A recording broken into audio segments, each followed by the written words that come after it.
Pessoal, vamos falar sobre a situação lá na Ucrânia, o que teve de mudança na linha de batalha de ontem para hoje e principalmente dos novos HIMARS que estão chegando aí.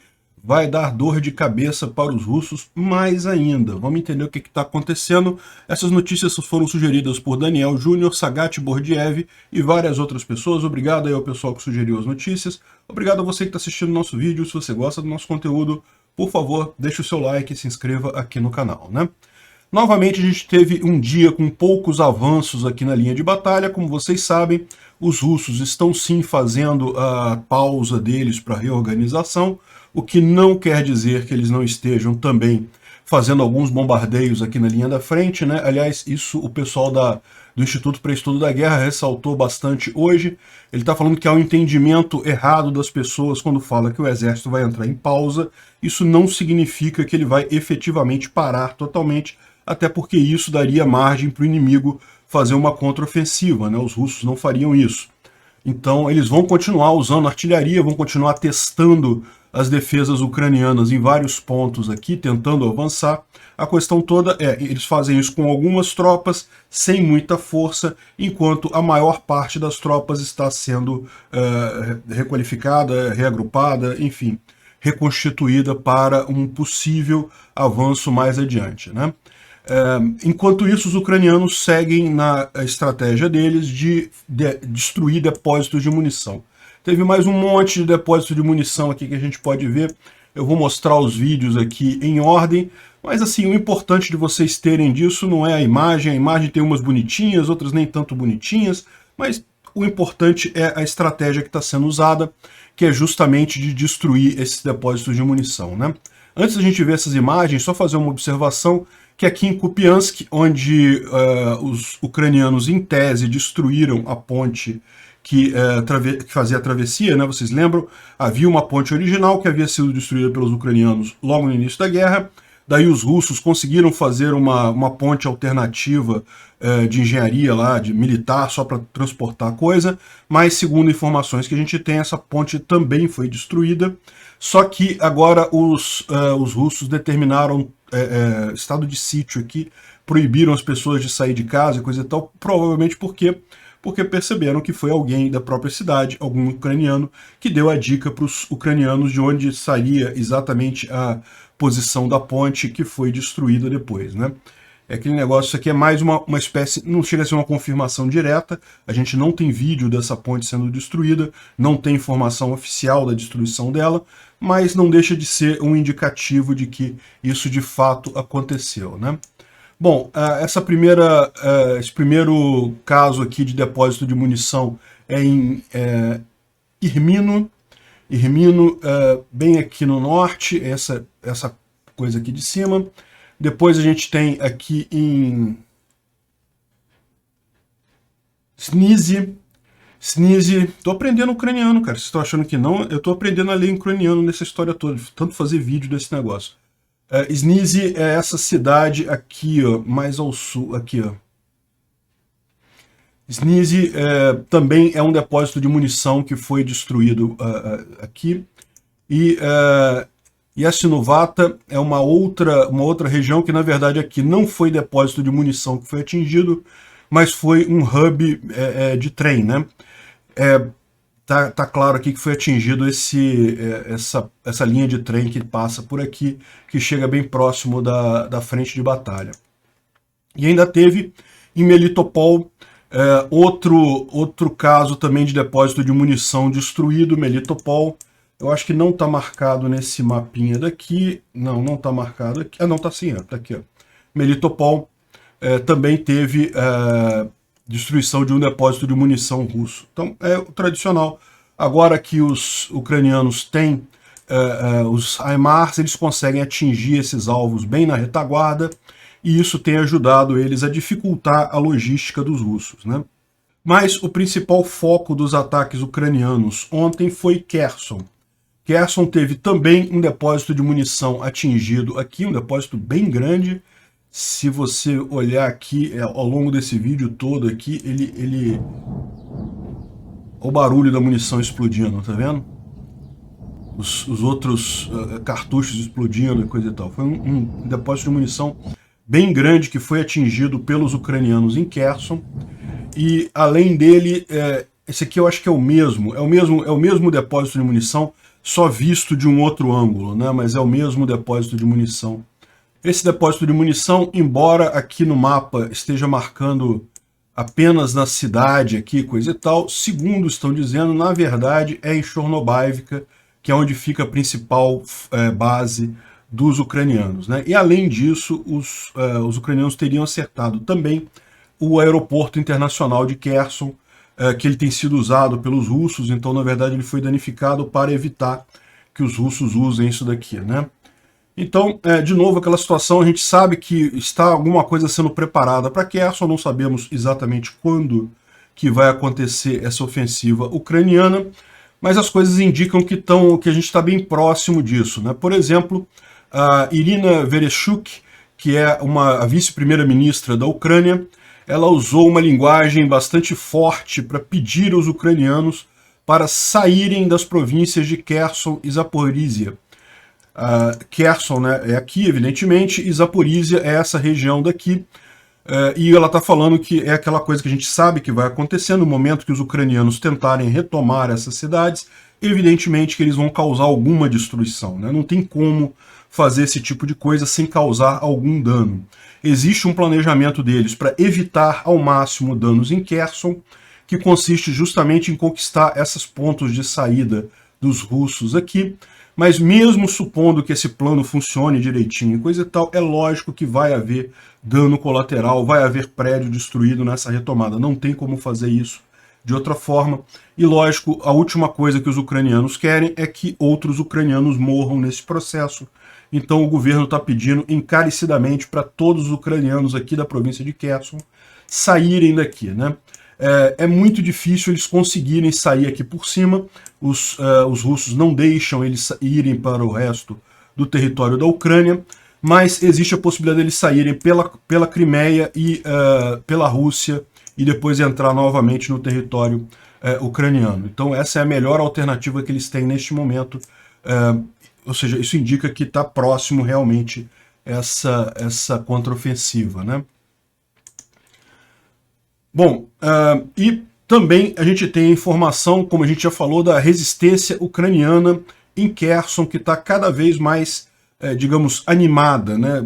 A gente já falou aqui sobre vários casos de soldados russos que foram até mortos ou que foram feitos prisioneiros pelos ucranianos civis em Kherson, e parece que isso está aumentando cada vez mais, apesar de toda essa briga, né? Evidentemente que os russos têm feito também ações de perseguição, de tentar identificar quem são os ucranianos que estão fazendo isso, mas isso não está escondendo as ações deles, não está limitando as ações deles. Eles continuam, os partizões, lá nessa região de Kherson, fazendo ações contra soldados russos, né? E bom, a boa notícia que a gente teve ontem foi justamente que a administração Biden soltou mais um pacote de armas para a Ucrânia com 400 milhões de dólares, o que inclui novos 4 HIMARS, né? Hoje a Ucrânia tem 4 HIMARS apenas, que é aquele lança-foguete de precisão de alta distância americano. São 2 baterias de 2 HIMARS que já estão fazendo todo esse estrago que você está vendo aí de destruição na retaguarda. Isso aqui são 4 HIMARS em operação apenas. Imagina quando a gente tiver o dobro, né? Na verdade, o que acontece? A Ucrânia tem 4 HIMARS e mais 5 foguetes que são equivalentes, S-270, são equivalentes aos HIMARS, só que fabricados na Noruega. Então eles estão também fazendo esse mesmo papel. A Alemanha tinha prometido também alguns lançadores desse tipo, mas como está virando meio que padrão, a Alemanha até promete, mas não entrega, né? Enfim, o que tem hoje seriam 9 armas desse tipo, causando esse estrago todo, e vão vir mais 4 por aí. Só que não é só isso, né? Além disso, o que eles vão fazer além de mandar... lembra, o HIMARS ele é apenas o lança-foguete.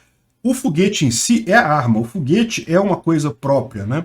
Então, os foguetes que a Ucrânia recebeu dos Estados Unidos têm alcance de até 80 quilômetros. Então, o que eles estão usando é justamente esse alcance de 80 quilômetros, conseguem atingir todas essas áreas aí, né?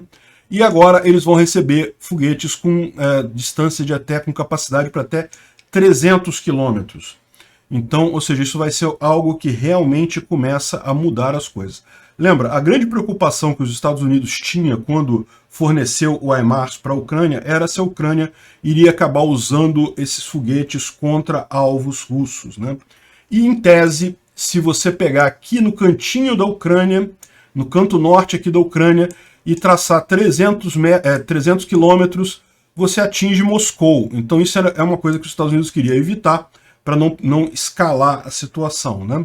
Mas os ucranianos têm mantido a palavra deles, os ucranianos deram a palavra de que não usariam os HIMARS para atingir nenhum alvo em território russo, e não têm usado.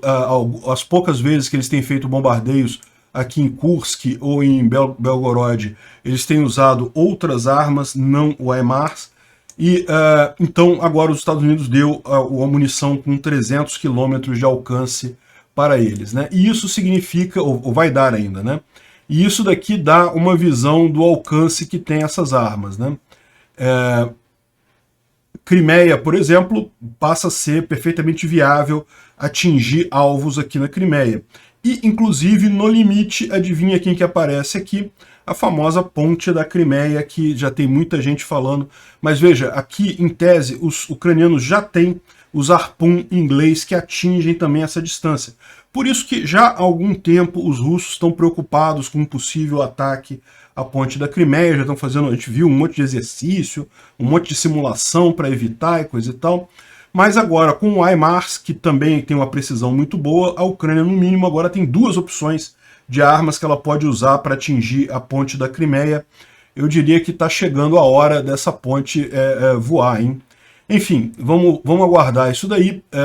Por hora, isso foi prometido pelos Estados Unidos, deve levar alguns dias até chegar isso na Ucrânia, apesar de que os soldados responsáveis por operar os 4 outros HIMARS já foram treinados pelos Estados Unidos, tá? Inclusive os Estados Unidos comunicou isso, que está enviando mais 4 HIMARS junto com 100 soldados ucranianos que foram treinados no uso do HIMARS, que foi mais ou menos o que eles fizeram com os primeiros 4, né? É lógico, esse tipo de arma é uma arma tecnológica, é uma arma muito sofisticada, não é só você botar lá no campo de batalha, as pessoas têm que saber usar essa arma de forma adequada, né? Então repara que abre aqui toda uma nova capacidade, aqui, principalmente aqui na Crimeia, para os ucranianos fazerem a festa aqui, né? Evidentemente, ataques seriam possíveis também em Rostov-on-Don e outras cidades russas, até em Moscou, como eu falei. Se você pegar esse cantinho aqui, é que o mapa não pegou o cantinho certinho. Se pegar o cantinho aqui, dá 300 quilômetros até Moscou. Mas os ucranianos não devem fazer isso, porque eles não vão querer se comprometer com um aliado que é os Estados Unidos, né, e fazer uma coisa desse tipo. Mas a Crimeia é válida. Inclusive, isso foi uma dúvida que muita gente tinha, porque como a Rússia considera a Crimeia parte do território russo, os ucranianos fizeram essa questão para os americanos, né? Afinal, vocês consideram a Crimeia, tá ok, a gente pode atingir a Crimeia? E a resposta americana foi positiva. Sim, a Crimeia está no jogo. Enfim, além disso, teve uma outra boa notícia para os ucranianos, ainda não está confirmada, é coisa para o futuro, mas tudo indica que o Boris Johnson vai ser apontado como o próximo secretário-geral da OTAN em setembro deste ano, no final de setembro, né? O Boris Johnson, como vocês sabem, é o primeiro-ministro inglês, ele renunciou já lá na Inglaterra, ainda continua no cargo de primeiro-ministro enquanto o partido dele escolhe qual vai ser o novo primeiro-ministro. Deve ser um outro conservador também, né, porque os conservadores lá, os Tories, têm a ampla maioria na casa, e não importa se for conservador, ou mesmo se for do partido de oposição dos trabalhistas, vai continuar o apoio à Ucrânia. O apoio à Ucrânia é um apoio de Estado, não é um apoio de governo. E no final das contas não deve mudar nada nisso, ao contrário dos russos comemorando por aí. E vai ser mais engraçado ainda isso, né? Agora, o Boris Johnson indo para a chefia da OTAN, vai ficar divertido esse troço, porque aí sim, ele realmente, embora, como eu disse, a política seja de Estado, ele sempre se mostrou pessoalmente muito favorável à Ucrânia, sempre fez todo o possível para agilizar as armas e abastecer a Ucrânia. Então, tudo indica que vai ser uma coisa bem positiva. O pessoal já está comemorando lá na Ucrânia essa indicação dele, né? Bom, de outro lado, a gente viu ontem o desespero do Putin já chorando, pedindo para negociar e coisa e tal, mas é lógico, ele tem que chorar mesmo, mas ele tem que chorar por outra coisa, né? O Departamento de Defesa americano, eles estão planejando a questão da investigação e perseguição penal dos crimes de guerra russos.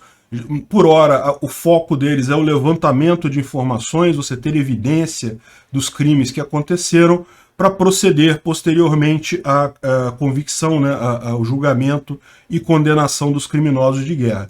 E, evidentemente, Putin seria o principal criminoso de guerra nessa situação.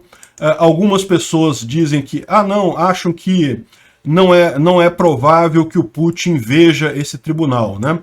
E sim, é uma possibilidade. Vamos supor que essa guerra termine sem o regime do Putin cair, ou seja, ele continue sendo o presidente da Rússia. Ele só não vai poder sair da Rússia, porque qualquer país que ele sair da Rússia, ele vai ser imediatamente preso e levado para condenação disso daí. Mas, em tese, ele pode continuar na Rússia por um tempo muito grande. Tem vários casos de ditadores genocidas que ficaram em seus próprios países por muito tempo sem sair de lá, para evitar justamente ser condenado por esse tipo de crime, né?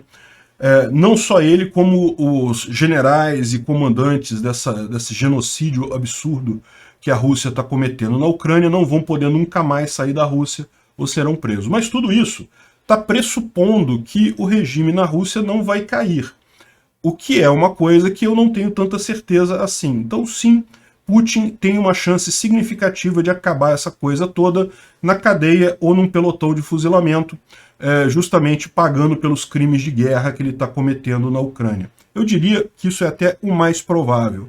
Mas vamos ver, né? O futuro, a gente está falando aqui de futuro muito distante ainda. Essa guerra, na melhor das hipóteses, as pessoas mais otimistas consideram que ela deve terminar no final deste ano. Mas isso sim é quem é mais otimista. Ninguém espera que acabe antes disso e é muito provável que vá ano que vem ainda por mais alguns anos. Então tudo isso que a gente está falando é coisa para daqui a 5, 10 anos. Mas eu tenho certeza que Putin vai pagar pelo que fez, né? Não apenas o Putin pessoalmente vai ter que responder pelo que fez, como o país Rússia vai ter que pagar cada centavo do prejuízo causado à Ucrânia, né? Bom, e para você ver como a Rússia já virou um pária internacional completo, o Lavrov resolveu aparecer no G20 de gaiato lá e não conseguiu fazer nada, acabou indo embora porque as pessoas não queriam nem sentar na mesma mesa que ele, né? Eu já achei um absurdo sequer terem convidado ele. Ok, a Rússia faz parte do G20, parece que houve um movimento de alguns países do G20, né, que são os 20 países mais ricos do mundo, que aí inclui o Brasil e mais alguns países questionavelmente ricos aí, né?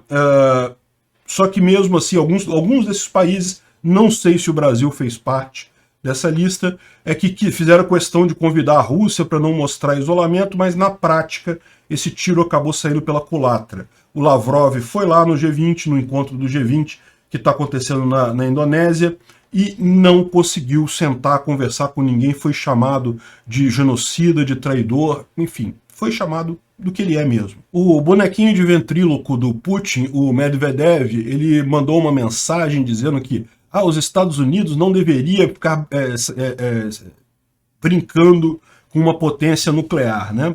Ô Medvedev, só te avisar uma coisa, tá? Os Estados Unidos é uma potência nuclear. Só vou falar isso, não precisa falar mais nada. Eu já falei para vocês antes, já fiz até vídeo explicando por que a Rússia não vai usar as bombas atômicas nesse caso. Não tem por que elas usar qualquer saída em que seria possível o uso de bomba atômica acabaria piorando a situação da Rússia. Então eles não vão usar essas bombas atômicas. Ficam nessa brincadeirinha de ficar cantando de galo, assim, nossa, eu sou macho, hein? Cuidado comigo que eu sou macho, hein? E no final das contas fica fazendo esse papel ridículo, porque todo mundo sabe que esse cara aqui é um ventríloco do Putin, só repete o que o dono dele manda ele falar, e não tem chance nenhuma disso acontecer. Agora, brincar com potência nuclear é o que está fazendo a Rússia ao ficar falando com os Estados Unidos desse jeito, né? Enfim, houve uma prisão muito estranha na Rússia do chefe de um instituto de pesquisa em mísseis e artilharia lá na Rússia, né? É esse rapaz aqui, o nome dele é Andrei Grudzinski, e ele foi preso alegando-se traição ou roubo em larga escala, fraude em larga escala, né? Não dá para saber exatamente o que aconteceu aqui, mas como eu falei para vocês, corrupção no exército russo é algo endêmico, né? Algo que tem para tudo quanto é lado. E muita gente fazia corrupção na seguinte expectativa: você tem um enorme armazém de munições ali armazenados, né? Você tentar roubar a munição é difícil, porque no final das contas é uma coisa muito visível, mas você pode, por exemplo, pegar o dinheiro que seria usado para fazer a manutenção desses mísseis e torrar com outra coisa, né, com corrupção, e não fazer a manutenção dos mísseis. É o tipo do crime que ninguém vai ficar sabendo, porque ninguém vai usar aqueles... Imaginava-se há pouco tempo atrás que a Rússia não chegaria a usar esses estoques de mísseis da era soviética tão cedo, então ninguém perceberia que foi desviado o dinheiro, né? Só que agora, como a Rússia precisou usar, está recorrendo a cada vez estoques mais antigos de mísseis na Rússia, está descobrindo que esses mísseis não tiveram manutenção adequada, não foram armazenados da forma adequada, enfim, são um monte de traste. Muitos não estão funcionando, a gente viu isso ontem, vários que não estão funcionando, né? E esse cara aqui aparentemente foi um dos presos, o que mostra essa ação, né? Bom, outras coisas tristes de verem acontecer, a Rússia parece que vai reviver um movimento de juventude soviética. Isso era um movimento que havia na época da União Soviética, para crianças a partir de 9 anos, você entrava, uma espécie de escoteiro, só que socialista, entendeu? Então o pessoal entrava, ficava discutindo as ideias de Karl Marx e coisa e tal, para a criança já crescer totalmente doutrinada nisso daí. E parece que agora vão fazer de novo, lógico, ainda não decidiram o nome que vão dar, não vai ser Juventude Soviética, mas vão ser, sei lá, filhotes do Putin, alguma coisa assim. Enfim, estão planejando reviver esse programa, mais um triste passo que a Rússia dá de volta para a União Soviética, né? Bom, sobre as sanções, a Rússia, como a gente fala sempre aqui, toda vez que a Rússia fala que as sanções não estão doendo, entenda, ela está dizendo isso porque estão doendo. Porque justamente ela quer acabar com as sanções e ela sabe que se as sanções estiverem funcionando, aí que o pessoal não vai acabar com as sanções mesmo. Então a Rússia tem que dizer que as sanções não estão doendo, mas existe um medidor aqui, uma metodologia que eles fizeram para medir as sanções russas, e segundo eles, elas estão em 55% de efetividade. Isso é normal, tá? Como eu falei para vocês, as sanções têm que ser graduais mesmo. A comunidade europeia já está preparando o 7º pacote de sanções, ou seja, vai fazendo sanções cada vez mais até chegar aos 100% e congelar totalmente a Rússia, né? E daí você tem algumas coisas que você percebe, assim, de novo, não estou dizendo que as pessoas estão passando fome na Rússia, não é isso, mas que tem falta de vários produtos, tem, né? Então, por exemplo, batata frita desapareceu do menu de restaurantes russos. Ou seja, faltam alguns produtos, sim, e isso tem piorado muito. E lógico, batata para McDonald's ou equivalente não é o tipo de coisa que faça diferença, mas como a gente viu já em alguns vídeos aí para trás, tá faltando peça para carro, a produção de carro teve que ser diminuída demais, tá faltando peça inclusive para a indústria militar, muita coisa mesmo. Então sim, essas sanções estão machucando muito a Rússia, né? Assim, tem as novas marcas de Coca-Cola lá na Rússia. Isso tem à vontade lá, uma vez que Coca-Cola mesmo agora virou artigo de luxo, está extremamente caro lá, né? E agora, só para complementar aqui, uma coisa extremamente preocupante é o que eu falo para o pessoal. Tem muito brasileiro que está com essa ideia de que, não, o Putin protege a Amazônia. Não, meu amigo, o Putin não protege nada. Ao contrário, o Putin é o cara que está invadindo o território de outro país. Ele é o cara que não respeita a soberania dos países sobre seus territórios. Os Estados Unidos e a União Europeia criticam muito o Brasil com relação à Amazônia e coisa e tal. Criticam, é verdade, de forma injusta, eu acho, na maior parte das vezes.